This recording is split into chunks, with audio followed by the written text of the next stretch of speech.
नमस्कार मित्रों, स्वागत है तमारू फरी एक बार मारी आ यूट्यूब चैनल में। आज आपणे धोरण 10 पाठ नंबर 6 वायरल इन्फेक्शन के जेना करता है गुणवंत शाह ए जे गद्य है ए गद्यनु व्याकरण समजूती है ए समजूती आ विडियोनी अंदर मेळवशुं। तो सौप्रथम ए कृतिनी माहिती है, माहिती मेळवीए के जेमना करता है गुणवंत शाह।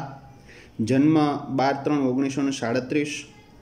साहित्य प्रकार है निबंध अने संदर्भ साहित्य है ए मरो त्यां सुधी जीवो। तेमांथी आ जे निबंध है ए निबंधने लेवामां आवेलो छे। त्यारबाद लेखकनो परिचय है, परिचय जोईए तो गुणवंत भूषणलाल शाहનું वतन सूरत जिल्लाનું रांदेर है। તેમણે વડોદરાની મહારાજા સયાજીરાવ યુનિવર્સિટી, અમેરિકાની મિશિગન યુનિવર્સિટી અને દક્ષિણ ગુજરાત યુનિવર્સિટીમાં અધ્યાપક તરીકે સેવા આપેલ છે। નોંધપાત્ર સાહિત્ય સર્જન, લેખકનું જે સાહિત્ય સર્જન છે એ સાહિત્ય સર્જનને જોઈએ તો કાર્ડિયોગ્રામ, રણ તો લીલાછમ, વગડાને તરસ ટહુકાની અને વિચારોના વૃંદાવનમાં એ તેમના નોંધપાત્ર નિબંધ સંગ્રહો છે। બિલ્લો ટિલ્લો ટચ અને જાત ભણીની જાત્રા એ તેમની આત્મકથા છે। ગાંધીના ચશ્મા, રામાયણ માનવતાનું મહાકાવ્ય અને મહાભારત માનવ સ્વભાવનું મહાકાવ્ય એ તેમના વ્યક્તિ વિચારના ચિંતન ગ્રંથો છે। સાહિત્ય સન્માનની વાત કરીએ તો એમનું જે કંઈ પણ સાહિત્ય છે એને વિવિધ સન્માન આપી, પુરસ્કાર આપી અને સન્માનિત કરવામાં આવ્યું છે। તેમાં રણજીતરામ સુવર્ણચંદ્રક તથા દર્શક એવોર્ડ અને ગુજરાત સાહિત્ય અકાદમી ગાંધીનગર द्वारा સાહિત્ય રત્ન એવોર્ડ મળ્યો છે। એ સિવાય ભારત સરકારના પદ્મશ્રી પુરસ્કારથી પણ તેઓનું સન્માન છે, સન્માન કરવામાં આવેલું છે। પાઠ પરિચય છે કે ભાઈ પ્રસ્તુત જે નિબંધ છે નિબંધમાં લેખક શું કહેવા માગે છે। તો આ નિબંધમાં લેખકે આપણા સમાજની અનેક મર્યાદાઓ તરફ આંગળી ચીંધી છે। આપણે આરોગ્યની કાળજી બરોબર લેતા નથી, જેના કારણે અનેક હઠેલા રોગો શરીરમાં ઘર કરી જાય છે। આપણે ત્યાં એક કહેવત છે કે પહેલું સુખ તે જાતે નર્યા, પણ એ જે કહેવત છે એ કહેવતનો આપણે જીવનમાં ભાગ્યે જ ઉતારીએ છીએ। કુટેવો અને આરોગ્ય એ એક સિક્કાની બે બાજુ છે। અહીં લેખક આપણું ध्यान દોરે છે કે જો સફાઈનો મહિમા થશે તો આપોઆપ દરેક વ્યક્તિના આરોગ્ય છે આરોગ્યમાં પણ સુધારો થશે। ત્યારબાદ એ ગદ્યની અંદર આવતું જે વ્યાકરણ છે એ વ્યાકરણની વાત કરીએ તો પ્રથમ આવે છે પ્રત્યય, જેની અંદર ખોટકાય તો ખોટકવું એના ઉપરથી ખોટકાય એટલે પરપ્રત્યય। અસહ્ય તો એમાં સહ્ય અને એની આગળ અ એટલે પૂર્વ પ્રત્યય। સમજણ તો સમજવું એના ઉપરથી સમજણ અથવા તો સમજ ઉપરથી સમજણ એટલે પરપ્રત્યય। રાક્ષસી તો રાક્ષસ અને એના ઉપરથી રાક્ષસી એટલે પરપ્રત્યય। સવિનય તો વિનય છે એના ઉપરથી સવિનય શબ્દ બન્યો તો સ એ છે એ પૂર્વ પ્રત્યય થશે। અસ્વચ્છ તો સ્વચ્છ એના ઉપરથી અસ્વચ્છ એટલે પૂર્વ પ્રત્યય। સમર્પણ તો એમાં પરપ્રત્યય। માનસિક એમાં પરપ્રત્યય। અભણ એમાં પૂર્વ પ્રત્યય। નિરોગી તો રોગી એના ઉપરથી નિરોગી એટલે પૂર્વ પ્રત્યય। લખાણ તો એ પરપ્રત્યય। પ્રસન્નતા તો પ્રસન્ન એના ઉપરથી પ્રસન્નતા એટલે પરપ્રત્યય। શારીરિક તો શરીર એમાંથી શારીરિક એટલે પરપ્રત્યય। અસ્વસ્થ એટલે પૂર્વ પ્રત્યય। ત્યારબાદ છે પૂર્વ શરત તો એમાં પૂર્વ શબ્દ છે પૂર્વ પ્રત્યય તરીકે આવ્યો છે। રોકાણ તો રોકવું એના ઉપરથી રોકાણ તો પરપ્રત્યય। અપવાદ તો એમાં પૂર્વ પ્રત્યય। ત્યારબાદ ગદ્યની અંદર આવતી ધ્વનિ શ્રેણી છે। ધ્વનિ શ્રેણીની વાત કરીએ તો મહત્વની જે ધ્વનિ શ્રેણી છે એમાં ગમ્મત કે જેના સ્વર અને વ્યંજન છે એ છૂટા પડશે ગ વત્તા અ વત્તા મ વત્તા મ વત્તા અ વત્તા ત। ત્યારબાદ સંપૂર્ણ જેના સ્વર અને વ્યંજન જોઈએ તો સ વત્તા મ વત્તા અ વત્તા પ વત્તા ઉ વત્તા ર વત્તા અણ વત્તા અ। ત્યારબાદ સભ્ય જેના સ્વર અને વ્યંજન છે સ વત્તા અ વત્તા ભ વત્તા ય વત્તા અ. ત્યારબાદ છે પ્રજા જેના સ્વર અને વ્યંજન છે પ વત્તા ર વત્તા અ વત્તા જ વત્તા આ. ત્યારબાદ છે સ્વાસ્થ્ય જેના સ્વર અને વ્યંજન છે સ વત્તા વ વત્તા આ વત્તા સ વત્તા થ વત્તા ય વત્તા અ. ત્યારબાદ છે નિરોગી, તો એનો જે સ્વર અને વ્યંજન છે એ ન વત્તા ઈ વત્તા ર વત્તા ઓ વત્તા ગ વત્તા ઈ. કીડિયારું જેના સ્વર વ્યંજન થશે ક વત્તા ઈ વત્તા ડ વત્તા ઈ વત્તા ય વત્તા આ વત્તા ર વત્તા ઉ. ક્રૂર શબ્દ એના જે સ્વર વ્યંજન છે એ જોઈએ તો ક વત્તા ર વત્તા ઉ વત્તા ર. ધૂમ્ર જેના સ્વર વ્યંજન થશે ધ વત્તા ઉ વત્તા મ વત્તા ર વત્તા અ. ત્યારબાદ ગદ્યની અંદર આવતી મહત્વની સંધિ છે એ સંધિ જોઈએ તો એમાં પ્રત્યેક જેની સંધિ છૂટી પડશે પ્રતિ વત્તા એક. ત્યારબાદ છે ભજનાનંદ, તો ભજન વત્તા આનંદ. વિવેકાનંદ, તો એમાં વિવેક વત્તા આનંદ. કટાક્ષ જેની સંધિ છૂટી પડશે કટ વત્તા અક્ષ. ત્યારબાદ છે તંદુરસ્ત જેની સંધિ છૂટી પડશે તન વત્તા દુરસ્ત. અધ્યાત્મ જેની સંધિ છૂટી પડશે અધિ વત્તા આત્મ. ત્યારબાદ છે અનેક જેની સંધિ છૂટી પડશે અન વત્તા એક. ત્યારબાદ શબ્દ છે સદુપયોગ જેની સંધિ છે એ છૂટી પડશે સત વત્તા ઉપયોગ. ત્યારબાદ સમાસ ઓળખાવો, જેમાં મહત્વના સમાસોની વાત કરીએ તો રાવણ વધ એટલે કે રાવણનો વધ એટલે તત્પુરુષ સમાસ. પતિ પત્ની, તો પતિ અને પત્ની એટલે દ્વંદ્વ સમાસ. ભજનાનંદ, તો ભજનમાંથી મળતો આનંદ એટલે મધ્યમ પદલોપી સમાસ. ભજન મંડળી, તો ભજન ગાતી મંડળી અથવા તો ભજન કરતી મંડળી એટલે મધ્યમ પદલોપી સમાસ. દાવ પેચ, તો દાવ અને પેચ એટલે દ્વંદ્વ સમાસ. છળ કપટ, તો છળ અને કપટ એટલે દ્વંદ્વ સમાસ. ઘરડા ઘર એટલે કે વૃદ્ધોને રહેવા માટેનું ઘર, તો એ મધ્યમ પદલોપી સમાસ. આજકાલ, તો આજ અને કાલ એટલે દ્વંદ્વ સમાસ. વેદ ઉપનિષદ ગીતા, તો વેદ અને ઉપનિષદ અને ગીતા તો એ દ્વંદ્વ સમાસ. અનાથ આશ્રમ, તો અનાથ લોકોને રહેવા માટેનો આશ્રમ એટલે મધ્યમ પદ લોપી સમાસ. જીવન શ્રદ્ધા, તો જીવનની શ્રદ્ધા તત્પુરુષ સમાસ. જીવનરૂપી શ્રદ્ધા એટલે કર્મધારય સમાસ. અને જીવન જીવવાની શ્રદ્ધા, તો એ મધ્યમ પદ લોપી સમાસ. એટલે 3 પ્રકારે છે એનો આપણે વિગ્રહ છે વિગ્રહ કરી શકીએ છીએ. ત્યારબાદ છે અહંકાર, તો એ થશે ઉપપદ સમાસ. અહંકાર એટલે અહમ કરનાર, હું પદ કરનાર એને કહેવાય ઉપપદ સમાસ. ત્યારબાદ છે માગ્યા મુજબ કરો. એની અંદર મુંબઈની ટ્રેનમાં ભજન મંડળી ધૂમ મચાવે છે, એનું કર્મણી વાક્ય છે એ બનાવવાનું છે. તો એનું કર્મણી વાક્ય છે એ બનાવીએ અને જોઈએ તો મુંબઈની ટ્રેનમાં ભજન મંડળી દ્વારા ધૂમ મચાવવામાં આવે છે. ત્યારબાદનું જે વાક્ય છે એ છે ભજનાનંદ તાણમાં ઘટાડો કરે છે, એનું કર્મણી વાક્ય બનાવો. એનો જે જવાબ છે ભજનાનંદથી તાણમાં ઘટાડો થાય છે.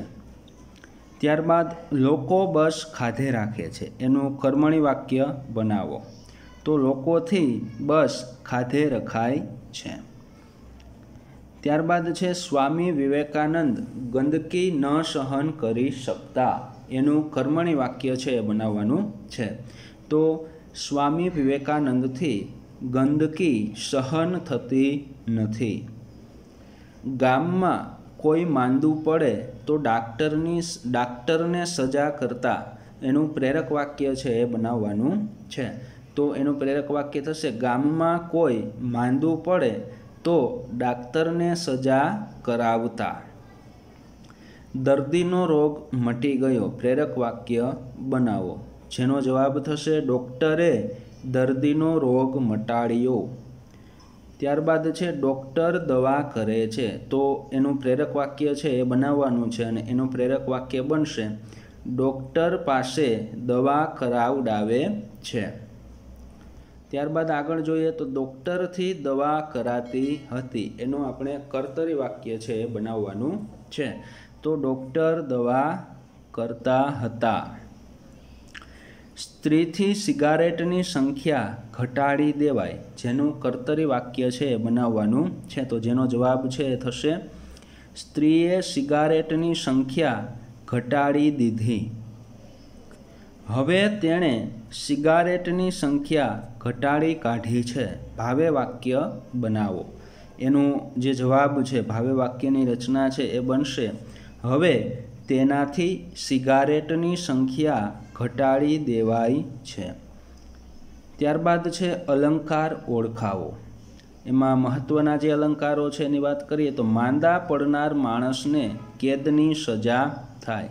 તો એનો જે અલંકાર છે એ થશે વ્યતિરેક અલંકાર કે ભાઈ બીમાર વ્યક્તિ છે એ બીમાર વ્યક્તિને પણ સજા છે એ થાય. તો કંઈક વધારે વાત છે એ વાત એમાં થઈ ગઈ છે. હૃદયરોગનો હુમલો કંઈ મફતમાં નથી મળતો. એ માટે વર્ષો સુધી મથવું પડે છે. તો એનો જે અલંકાર છે એ થશે વ્યાજ સ્તુતિ અલંકાર કે ભાઈ આ જે વાક્ય છે એ વાક્ય લેખકે કટાક્ષની અંદર છે એ કીધું છે. ત્યારબાદ આપણે તાણ નામની વાસા વગરની ચૂડેલનો નાશ કરવાનો છે. તો અહીંયા એનો અલંકાર છે એ થશે રૂપક અલંકાર કે ભાઈ તાણ છે એ તાણને વાસા વગરની ચૂડેલનો રૂપ છે એ રૂપ આપેલું છે. સમર્પણ એ જ રોકાણ અને સ્નેહ એ જ ડિવિડન્ડ. આ જે અલંકાર છે એ પણ થશે રૂપક અલંકાર. ત્યારબાદ રોગ થાય તે માટે સુખી લોકો જે સ્થૂળ સાધના કરે છે એ જે અલંકાર છે એ વ્યાજ સ્તુતિ અલંકાર થશે કે ભાઈ અહીંયા કટાક્ષ છે એ કટાક્ષ લેખક દ્વારા છે એ થયેલો છે. ત્યારબાદ તે સિગરેટનો ધુમાડો મનની બેચેનીનું જ વાયુ સ્વરૂપ છે, બેઠાડું પડવું કહે છે. તો આ જે વાક્ય છે એમાં અલંકાર થશે રૂપક અલંકાર કે ભાઈ મનનું જે વાયુ સ્વરૂપ છે, મનના વિચારો છે, વિચારોને સિગરેટના ધુમાડાનું રૂપ છે રૂપ આપ્યું છે. ત્યારબાદ ગદ્યની અંદર આવતા વિરુદ્ધાર્થી શબ્દો જોઈએ તો માંદું જેનો વિરુદ્ધાર્થી થશે સાજું, અસહ્ય જેના માટે સહ્ય, સ્વચ્છ તો અસ્વચ્છ, પ્રસન્ન તો અપ્રસન્ન, સ્વસ્થ તો અસ્વસ્થ, રોગી તો નિરોગી. ત્યારબાદ સ્વીકાર તો અસ્વીકાર, ગંદકી તો સ્વચ્છતા, અપરાધ તો નિરપરાધ, અહંકારી તો નિરહંકારી, સભ્ય અસભ્ય, શરમ બેશરમ, વાદ અપવાદ, યજમાન તો મહેમાન, માલિક નોકર, નુકસાન તો નફો અથવા તો લાભ. ત્યારબાદ સમાનાર્થી શબ્દો એની અંદર વાંક તો ગુનો કે દોષ, ખલેલ એટલે અડચણ કે હરકત કરવી, અહંકાર એટલે અભિમાન કે ગર્વ, સુખ એટલે અણગમો કે ધૃણા, બહેનપણી એટલે સખી કે સહિયર, સંમતિ એટલે મંજૂરી કે રજા, ઇન્સાન તો માણસ, મનુષ્ય કે જન, પાંગડું એટલે અપંગ, ચિત્તા એટલે ચેહ, નશો તો કેફ. તો આ એના સમાનાર્થી શબ્દો હતા. ત્યારબાદ શબ્દ સમૂહ જે છે એ શબ્દ સમૂહની વાત છે એ કરીએ તો વ્યંગમાં કહેવું તે એના માટે એક શબ્દ આપણે છે કટાક્ષ. જેની કોઈ સંભાળ રાખનાર નથી તે, એના માટે એક શબ્દ છે અનાથ. જેમાં કોઈ રોગ નથી તે, એના માટે એક શબ્દ છે નિરોગી. સહન ન થઈ શકે તેવું, એના માટેનો એક શબ્દ છે અસહ્ય. સાધના કરનાર, એના માટે એક શબ્દ છે સાધક. વારસને મળેલી મરનારની મિલકત, તો એના માટે એક શબ્દ છે વારસો. અર્પણ કરવું તે, જેના માટે શબ્દ છે સમર્પણ. રોગ પેદા કરનાર અતિ સૂક્ષ્મ જંતુઓ વાળું, એના માટે એક શબ્દ છે વાયરસ. ત્યારબાદ દયા વિનાનું, જેના માટે એક શબ્દ છે નિર્દય. કાળજી વિનાનું, જેના માટે એક શબ્દ છે બેદરકાર અથવા તો બેદરકારી. સૂક્ષ્મ નહીં તેવું, એના માટેનું શબ્દ છે સ્થૂળ. ભણેલા ન હોય તો અથવા તો ભણેલા ન હોય તેવા, એના માટે એક શબ્દ છે અભણ. કંપની શેરદીઠ આપતું વ્યાજ અથવા તો કંપની દ્વારા શેરદીઠ અપાતું વ્યાજ, એના માટે એક શબ્દ છે ડિવિડન્ડ. વૃદ્ધજનોને રહેવાનું સ્થળ, એના માટે એક શબ્દ છે ઘરડાઘર અથવા તો વૃદ્ધાશ્રમ. ત્યારબાદ ગદ્યની અંદર આવતા મહત્વના રૂઢિપ્રયોગો. દાવ પેચ રમવા, જેનો અર્થ થશે યુક્તિ પ્રયુક્તિ કરવી. છળ કપટમાં રાચવું, એનો અર્થ છે છેતરવામાં વ્યસ્ત રહેવું. સુગ હોવી, જેનો અર્થ થશે ચિતરી ચડવી અથવા તો અણગમો હોવો. ત્યારબાદ છે કીડિયારું ઉભરાવું, જેનો અર્થ થાય છે ઘણા લોકોના ભેગા થવા. પરસેવો છૂટી જવો, જેનો અર્થ છે ગભરામણ થવી. ત્યારબાદ સળી કરવી, તો એમાં છે અટકચાળું કરવું. મનના મેલા હોવું, એટલે ખરાબ દાનતના હોવું. મન ભાંગી પડવું, જેનો અર્થ થશે નિરાશ થઈ જવું. સંકટ સમયની સાંકળ, એટલે મુશ્કેલીના સમયે ઉપયોગમાં લેવું. ત્યારબાદ ક્રિયા વિશેષણો છે એ જોઈએ તો બર્ટ્રાન્ડ રસેલ એક નિબંધમાં ભારે ગમ્મત કરી, તો અહીંયા એનું જે ક્રિયા વિશેષણ છે એ વાક્યમાંથી, તો કે કેવી ગમત કરી, તો કે ભારે ગમ્મત કરી. તો ભારે શબ્દ છે એ ક્રિયા વિશેષણ તરીકે આવશે. ત્યારબાદ છે ડૉક્ટર પણ પોતાના આરોગ્ય અંગે ક્યારેક દર્દી જેવા જ બેદરકાર જોવા મળે છે. તો ક્યારે જોવા મળે છે, તો કે ક્યારેક. તો અહીંયા જે ક્રિયા વિશેષણ છે એ ક્રિયા વિશેષણ બનશે ક્યારેક. ત્યારબાદ જીવનમાં કદી પણ પરસેવો નથી વળ્યો, તો અહીંયા તો કે ક્યારે નથી વળ્યો, તો કે કદી પણ. તો કદી શબ્દ છે એ ક્રિયા વિશેષણ તરીકે આવશે. માલિકને કરેલો ક્રૂર કટાક્ષ ગણાય. કેવો કટાક્ષ ગણાય, તો કે ક્રૂર. તો ક્રૂર શબ્દ છે એ ક્રિયા વિશેષણ તરીકે આવશે. ત્યારબાદ છે ડૉક્ટરોની કમાણી પર સીધો પ્રહાર કરનારા છે. તો કેવો પ્રહાર કરનારા છે, તો કે સીધો. તો સીધો શબ્દ છે એ ક્રિયા વિશેષણ તરીકે આવશે. સંકટ સમયની સાંકળ વારંવાર વપરાય તે યોગ્ય નથી. કેમ વપરાય તે યોગ્ય નથી, તો કે વારંવાર. તો એ વારંવાર છે એ ક્રિયા વિશેષણ બનશે. દર્દીઓને કાને આજકાલ બે શબ્દો અચૂક પડે છે. ભાઈ ક્યારે પડે છે, તો કે આજકાલ. તો આજકાલ છે એ પણ ક્રિયા વિશેષણ બનશે. ડૉક્ટરોનો એમાં કોઈ જ વાંક નથી, તો કોઈ શબ્દ છે એ ક્રિયા વિશેષણ બનશે. સ્વચ્છ હોસ્પિટલ વધારે પડતી મોંઘી હોય છે. કેવી મોંઘી હોય છે, તો કે વધારે પડતી. તો વધારે પડતી શબ્દ જે છે એ ક્રિયા વિશેષણ તરીકે આવશે. માણસ પોતાના શરીર સાથે નિર્દયતાપૂર્વક વર્તે છે. કેવી રીતે વર્તે છે, તો કે નિર્દયતાપૂર્વક. તો નિર્દયતાપૂર્વક છે એ ક્રિયા વિશેષણ બનશે.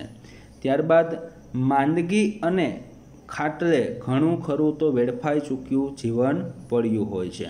તો કેવું જીવન વેડફાઈ ચૂક્યું હોય છે, તો કે ઘણું ખરું. તો એ ઘણું ખરું શબ્દ છે એ ક્રિયા વિશેષણ બનશે. મનની સ્વસ્થતા શરીરની તંદુરસ્તી પર સીધો પ્રભાવ પાડે છે. કેવો પ્રભાવ પાડે છે, સીધો પ્રભાવ પાડે છે, તો સીધો શબ્દ છે એ ક્રિયા વિશેષણ બનશે।